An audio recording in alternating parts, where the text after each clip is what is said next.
Bowers Wilkins comes out with some really impressive products, that's for sure. The Panorama 3 soundbar is the brand's first crack at a Dolby Atmos soundbar, and while it's not too bad, some tweaking to the sound will definitely make it much better.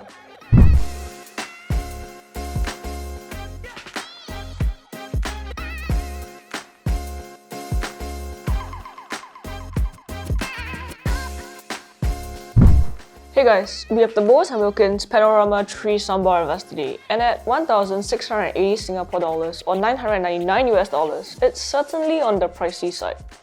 Before we get into the review, don't forget to hit that subscribe button and turn on notifications so you don't miss out on upcoming videos. Let's talk design first. The soundbar is on the larger side at around 121 cm long, but it's relatively low profile at 6.5 cm tall, which means it should fit nicely under most TVs.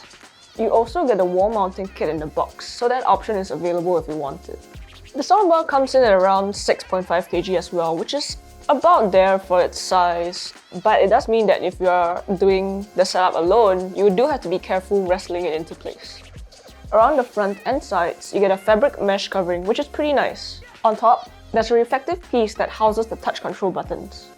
Inside, you get 13 drivers in the 3.1.2 configuration, which includes 2 subwoofers.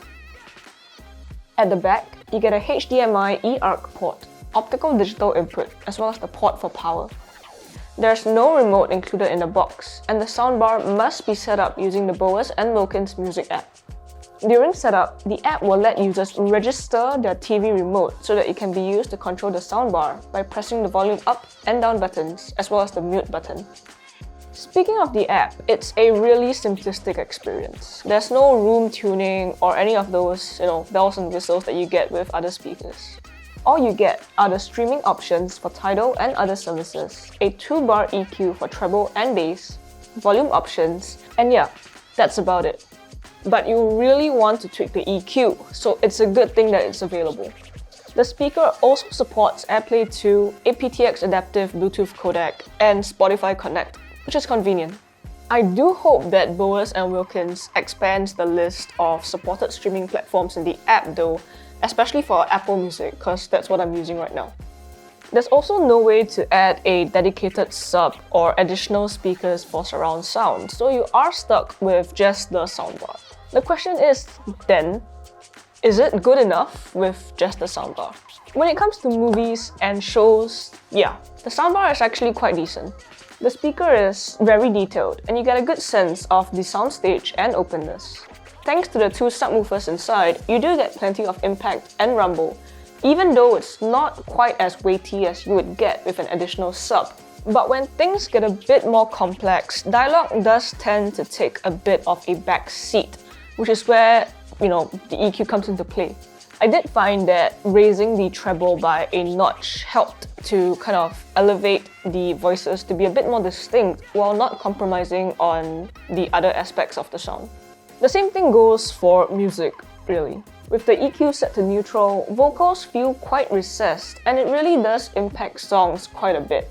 With music, I typically set the treble to +2 or +3, and this will probably be something that you should look into tweaking as well if you have this soundbar. Unfortunately, there's no one-size-fits-all solution, as I found that movies with the treble increased up to +3 didn't sound all that great. +2 is probably the sweet spot for most content, although of course, this does depend on the genres of music that you listen to as well. Something that I will say though is that music still feels very in front of you, if that makes sense, and rather compressed in terms of soundstage.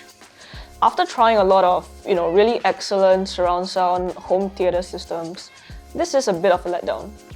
But of course, for this price point and, the fact that it is a single speaker, I can't really judge it too harshly.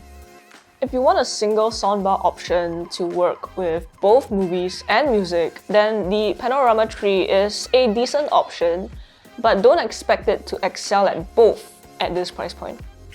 For our first attempt though, it's actually pretty decent, and I will be watching Bowers & Wilkins' future offerings with interest.